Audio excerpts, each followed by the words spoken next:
নারীদের যোনিপথে 2 আঙ্গুল ঢোকানো হয় এবং আঙুল দিয়ে বোঝার চেষ্টা করা হয় যোনিপথ কতটুকু টাইট, কতটুকু চাপা বা প্রশস্ত। এইভাবে যোনিপথের মুখ আটকে রাখে। সহবাস করলে পর্দাটা এমনভাবে ফেটে বা কুমারী কিনা সেইটা বোঝার জন্য চিকিৎসা বিজ্ঞানে বা সামাজিকভাবে 3টা পদ্ধতি প্রচলিত ছিল, এখনো কোথাও কোথাও আছে। 1 নম্বর পদ্ধতি হলো 2 ফিঙ্গার টেস্টিং। নারীদের যোনিপথে 2 আঙ্গুল ঢোকানো হয় এবং আঙুল দিয়ে বোঝার চেষ্টা করা হয় যোনিপথ কতটুকু টাইট, কতটুকু চাপা বা প্রশস্ত, 2 আঙ্গুল সহজে ঢুকে যাচ্ছে নাকি 1 আঙ্গুল ঢুকছে ইত্যাদি। একজন নারী নিয়মিত সহবাস করেন কিনা তা এই পরীক্ষার মাধ্যমে ডাক্তাররা নির্ধারণ করার চেষ্টা করতেন। সাধারণত রেপ কেসে এই পরীক্ষাটা করা হতো, এখনও কিছু কিছু জায়গায় করা হয়। 2 নম্বর হলো হাইমেন ইন্সপেকশন। এই ক্ষেত্রে চোখ দিয়ে দেখা হয়, আগেরটার মতো আঙুল ঢোকানো হয় না। মেয়েদের যোনিপথের হাইমেন, অনেকে এটাকে সতীচ্ছদ পর্দা নামে চেনেন, সেইটা পরীক্ষা করা হয়।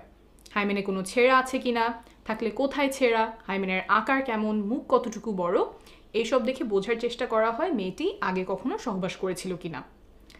3 নম্বরটা হলো প্রথম সহবাসের রক্তপাত।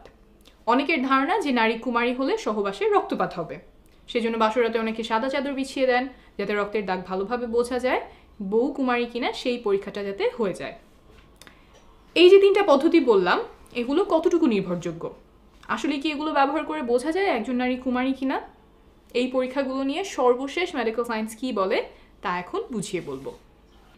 প্রথমেই আসি 3 নম্বর উপায়ে, প্রথম সহবাসে রক্তপাত।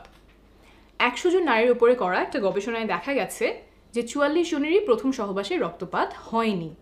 সংখ্যাটা কিন্তু কম না, প্রায় অর্ধেকের কাছাকাছি নারীর প্রথম সহবাসে রক্তপাত হয়নি। এমনকি কোনো ব্যথাও হয়নি 32 জনের। এমন আরও গবেষণা আছে যাতে দেখা গেছে প্রথম সহবাসে সবার রক্তপাত হয় না।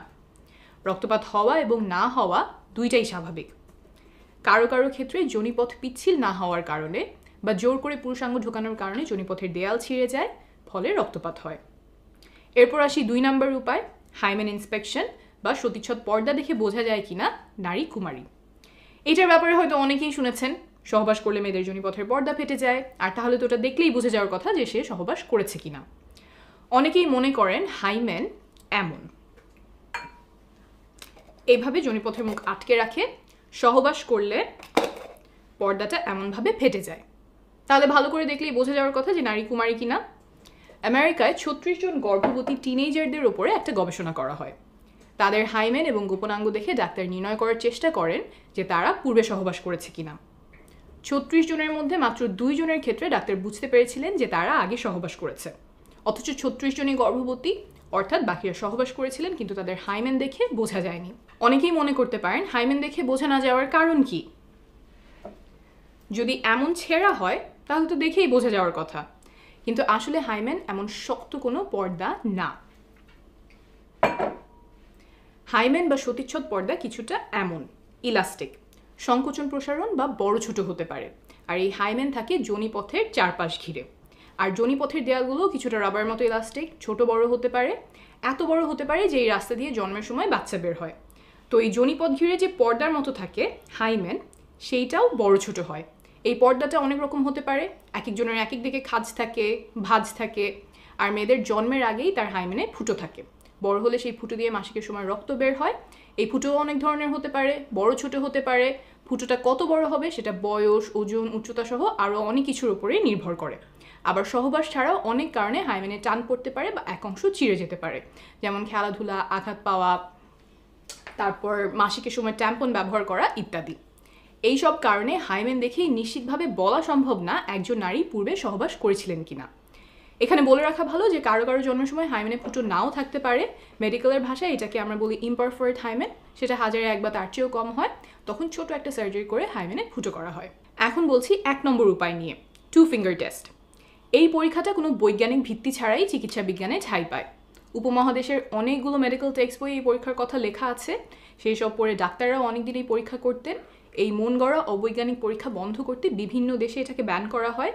ভারতে এটা ব্যান করা হয়েছে 2013 সালে, বাংলাদেশে 2018 সালে এবং পাকিস্তানে 2021 সালে। তাহলে বোঝা গেল যে এই 3 উপায়, 2 ফিঙ্গার টেস্ট, সতীচ্ছদ পর্দা বা রক্তপাত, কোনোটা দিয়েই কুমারিত্ব বোঝা যায় না। তাহলে আসলে কি কোনো নির্ভরযোগ্য বৈজ্ঞানিক উপায় আছে যার মাধ্যমে বোঝা যায় নারী আগে সহবাস করেছে কিনা? না, নাই। তারপরেও দুর্ভাগ্যজনকভাবে কিছু মেডিকেলের বইতে এখনও এসব পদ্ধতি লেখা হয়, মেডিকেলের ছাত্রদেরকে শেখানো হয় রেপ কেসে নারীদের পরীক্ষার অংশ হিসেবে।